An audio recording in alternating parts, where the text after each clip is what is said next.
তিনটা সিফাতের পুরস্কার আল্লাহ তাআলা ঘোষণা দিয়েছেন এবং তিনটা দোষের সাজা ঘোষণা দিয়েছেন। তিনটা দোষের অপরাধের কি সাজা, তিনটা দোষের শাস্তি আর তিনটা সিফাতের পুরস্কার, তিনটা গুণের পুরস্কার আর তিনটা দোষের সাজা আল্লাহ তাআলা ঘোষণা দিয়েছেন। হযরত সিদ্দিক আকবরের 3 গুণ ছিল, এর বিপরীতে উমাইয়া বিন খালফের 3টা দোষ ছিল। এগুলো আলোচনা কেন করা, যেন ওই 3 গুণ আমার ভিতরে চলে আসে আর এই 3 দোষ থেকে আমি পবিত্র হয়ে যাই। ওই 3 গুণ যদি আপনার ভিতরে চলে আসে, আপনি দুনিয়ার আখিরাতে সফল মানুষ। আর খোদা না খাস্তা ওই 3 দোষ যদি কারোর ভিতরে থাকে, দুনিয়া আর আখিরাতে সে ব্যর্থ। সে যদি 7 মহাদেশের বাদশাহ হয়, সে ব্যর্থ। আর আগের 3 গুণ যদি চলে আসে, সে যদি চাটাইতেও ঘুমায়, সে সফল। এজন্য এই 3 গুণ, সিদ্দিক আকবরের 3 গুণ, উমাইয়া বিন খালফের 3 দোষ, ওই 3 গুণ যেন আমার ভিতরে আসে আর এই 3 দোষ যেন আমার থেকে আমি যেন বেঁচে থাকতে পারি। এই 3 দোষ হযরত সিদ্দিক আকবরের 1 নম্বর সিফাত ছিল আতা,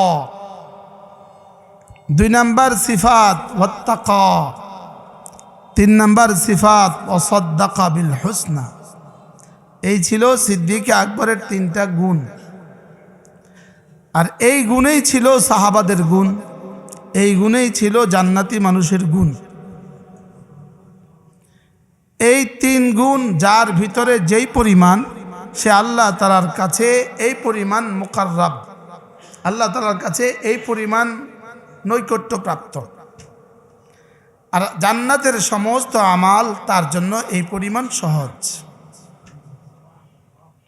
জান্নাতের আমল যার জন্য যে পরিমাণ সহজ, এই মুসলমান আল্লাহর কাছে এই পরিমাণ প্রিয়। এই যুবক ভোলা থেকে আসছে এখানে নামাজ পড়তে, সে কয়টা বাজে রওনা দিছে? যে ভোলা থেকে যদি এখানে জুমা পড়তে আসে, তো রওনা দিতে হয়েছে কয়টায়? কি ভাই? জি। ঠান্ডাটা কেমন, নদীপথটা কেমন, সব মিলে। তো আল্লাহ তাআলা যাকে ভালোবাসেন তার জন্য দ্বীনের সব কাজ সহজ করে দেন। একজন মানুষের উপরে আল্লাহ তাআলা সবচেয়ে বড় পুরস্কার, একজন মুমিনের উপরে আল্লাহ তাআলা সবচেয়ে বড় পুরস্কার, যে আল্লাহ তাআলা জান্নাতে যাওয়ার যত কাজ আছে সব তার জন্য সহজ করে দেন। বলেন একজন মুমিনের জন্য সবচেয়ে বড় পুরস্কার কি? বলেন, মুখস্থ করেন। জান্নাতে যাওয়ার সব কাজ কি করা সহজ। ইনার জন্য ফজর নামাজ সহজ, ইনার জন্য তাহাজ্জুদ সহজ, ইনার জন্য জামাতে নামাজ সহজ, তার জন্য রমজানের রোজা রাখা সহজ, তার জন্য যাকাত দেওয়া সহজ, তার জন্য হজ করা সহজ, তার জন্য জিহাদ করা সহজ, তার জন্য দ্বীনের সমস্ত কাজ সহজ। দ্বীন বলতে যা বোঝায় সব তার জন্য সহজ। বলেন, দ্বীন বলতে যা বোঝায় সব তার জন্য কি সব সহজ। দ্বীন বলতে যা বোঝায় সব সহজ। এটা হলো একজন মানুষের উপরে আল্লাহ তাআলার সবচেয়ে বড় পুরস্কার। একজন মানুষের উপরে আল্লাহ তাআলার সবচেয়ে বড় পুরস্কার। বলেন বলেন 7 মহাদেশের বাদশাহ হওয়ার চেয়ে আল্লাহর কসম ফজর নামাজ জামাতে পড়া আল্লাহর কাছে বেশি প্রিয়। আপনার বিশ্বাস না হলে আপনি মরে যেতে পারেন।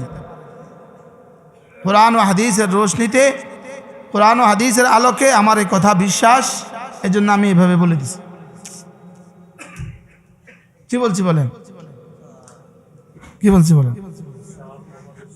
বাংলাদেশের লক্ষ্মীপুর 3 আসনের এমপি হওয়া নয়, বাংলাদেশের মন্ত্রী হওয়া নয়, বাংলাদেশের প্রধানমন্ত্রী হওয়া নয়, যদি 7 মহাদেশের বাদশাহ হয় তার চেয়ে বেশি দামি ফজরের নামাজের জামাত। স্যার আপনি বলেন, আপনার দফতরে একজনকে আপনি একটু ভালোবাসেন, লাভজনক সহজ লাভজনক কাজ ওরে আস্তে আস্তে ওরে দিয়ে দেন। বাস্তব না বাস্তব? বুঝেন না কথা? হ্যাঁ, এটা বেশি লাভজনক। এটা আপনার প্রিয়তমকে দিয়ে দিবেন। বলেন কি বলছি? এটা বেশি লাভজনক। এটা আপনার কাছের ঠিকাদারকে দিয়ে দেবেন। বুঝেন নাই? আপনার দলের জন্য যে জান দিছে, আপনার জন্য গত 5 বছর জান দিছে, আপনি যেটা বেশি লাভ, যে কাজটা বেশি লাভজনক, কতজনেই তো আবেদন দেয়, আপনি বলবেন এই শুন এটা তুই করিস। বাস্তব না বাস্তব? তো আল্লাহ তাআলা যাকে ভালোবাসেন, জমিনে যাকে আল্লাহ ভালোবাসেন, তার কি ভাই ফজর তুই পড়িস, উঠাইয়া দিব। এই ঠান্ডার মধ্যে ফজর নামাজটা বাসা থেকে এসে এখানে পড়ে, তাকে দেখলে আমার ভাল লাগে। মাশাআল্লাহ, আমাদের হোসেন ভাই গাড়ি পায় না, ওখান থেকে আস্তে আস্তে আস্তে আস্তে হাইটা হাইটা আইসা এখানে ফজর পড়ে। আজীব বিষয় হলো, আমার পিছনে ফজর পড়ার জন্য, ফজরের তাসবিহাতগুলো আমার সাথে পড়ার জন্য ময়মনসিংহ থেকে মেহমান আসে, যে হুজুর সাথে ফজরটা পড়বো, তাসবিহগুলো পড়বো। এসা পয়লা ট্রেনে উঠে নেত্রকোনা থেকে আইসা ফজর পড়ে। ওর জন্য এটা কি পরিমাণ সহজ হয়ে গেছে, আমি কল্পনা করতেও তো কঠিন। কি 3টা গুণ যদি মানুষের ভিতরে হয়, তা আল্লাহ তাআলা তার জন্য সমস্ত কাজকে সহজ করে দেন। জান্নাতে যাওয়ার যতগুলো কাজ আছে, বলেন কি বলছি, সহজ। বলেন কয়টা গুণ থাকলে কি করে? জান্নাতে যাওয়ার যতগুলো কাজ আছে, বলেন তার জন্য কি হয়? সহজ। আলহামদুলিল্লাহ। ভাইয়া, জান্নাতে যাওয়ার যতগুলো কাজ আছে, বলেন সব সহজ। কয়টা কাজ করলে? এই 3টাতে পৃথিবীতে নবীদের পরে 1 নাম্বার যিনি ছিলেন তার নাম সিদ্দিক আকবর। এই গুণে তিনি ছিলেন 1 নাম্বার। এই জন্য পুরস্কার কি ছিল? স্যার সামনে আসে না রে, কতদিন এসে দেখি না। জান্নাতে যাওয়ার সমস্ত আমল আল্লাহ তাআলা তার জন্য সহজ করে দেন। আসলে মূলত তার জন্য সহজ করেন না। প্রশ্ন কেমন হয়, কি হয়? তার জন্য, ইনার জন্য এই কাজটা করা সহজ, ইনার জন্য এই কাজটা করা সহজ। কি ভাই, সিনিয়র পাইলট 60 বছর হয়ে গেছে, তো বাংলাদেশের সবচেয়ে বড় বিমান তাকে দেয়, ইনার জন্য এটা সহজ, ইনার জন্য এটা সহজ, ইনার জন্য ট্যাঙ্ক চালানো সহজ, ইনার জন্য বোমারু বিমান চালানো সহজ, আর ইনার জন্য ফজর নামাজ সহজ। ফজর যার জন্য সহজ, বলেন কি বলছি, বলেন। আপনি বুঝবেন শিক্ষা লেগে গেছে, রব্বে কারিমের পক্ষ থেকে আপনার জন্য পুরস্কারের ঘোষণা লেগে গেছে। আপনি বুঝলেন, আপনি ছক্কা মারিয়ে দিছেন, আলহামদুলিল্লাহ বলেন। আপনি বুঝবেন যে পুরস্কার আপনার পক্ষে, বিজয় আপনার পক্ষে সুনিশ্চিত। কি বলছি, বলেন। বিজয় আপনার পক্ষে কি সুনিশ্চিত। সামনে সব ঘাটি আপনার জন্য সহজ,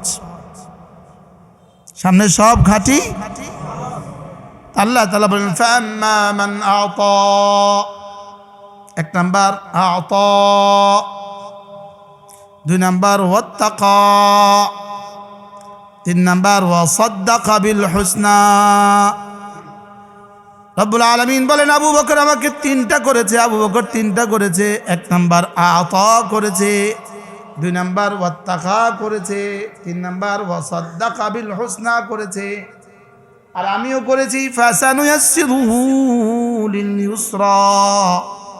আবু বকর 1 নম্বরে আমাকে দিয়েছে। সুবহানাল্লাহ। তাইলে বোঝা গেছে আল্লাহ রাস্তায় দেওয়া সিদ্দিক আকবরের সিফাত। আল্লাহ রাস্তা দেওয়া জান্নাতকে সহজ করার জন্য জরুরি। সুবহানাল্লাহ।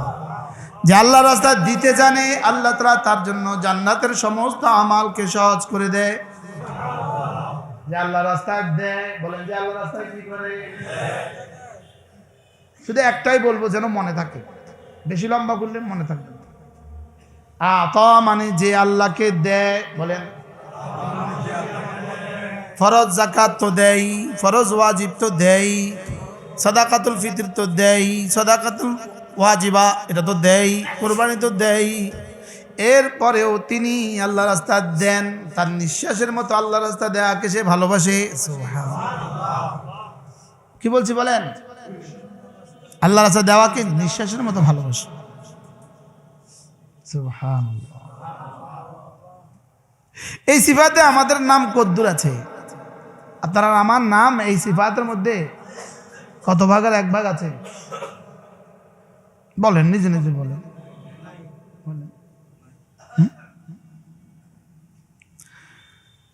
হযরত আবু বকর কেমন দিয়েছেন? সবটা দিয়েছেন, সবটা, জীবনে সব দিয়েছেন। আবু বকর ছিলেন মক্কার ধনীদের মধ্যে একজন, ধনীদের মধ্যে একজন। দিতে দিতে দিতে দিতে দিতে দিতে দিতে দিতে দিতে দিতে দিতে দিতে দিতে দিতে ঘরে আর কিছু না, পরার কাপড়টাও নাই। এবার একটা কম্বল জড়িয়েছেন, সালার একটা কম্বল, ওটা বাঁধার মতো রশি নেই, ওটাকে কাঁটা দিয়ে বাঁধলেন। কল্পনা করেন। এবার রাসূলের দরবারে গেলেন, জিবরিল এসে হাজির। জিবরিলের পোশাকে আবু বকরের পোশাক। সুবহানাল্লাহ। আবু বকর যেটা বললেন জিবরিল একই পোশাক। এবার রাসূলকে জিবরিল সালাম দিয়ে বললেন, ইয়া রাসূলুল্লাহ, রব আবু বকরকে সালাম দিয়েছে এবং রব জিজ্ঞেস করছে আবু বকর এই ড্রেসে রাজি কিনা, এই হালতে রাজি কিনা। আর আজকে আল্লাহ তাআলা 7 আসমানের সমস্ত ফেরেশতাদেরকে আবু বকরের পোশাক পরিয়ে দিয়েছে আবু বকরের সৌজন্যে। সুবহানাল্লাহ বলেন। বাহ বাহ। হযরত আবু বকর কেঁদে ফেললেন আর বলে ফেললেন, ইন্নী বিরব্বি রাদিন। বেধড়ক বারবার বলছেন, বারবার বারবার বারবার বারবার, তাড়াতাড়ি বলতেছেন, আমি আমার রবের উপর রাজি, আমি আমার রবের উপর রাজি, আমি আমার রবের উপর রাজি। সুবহানাল্লাহ।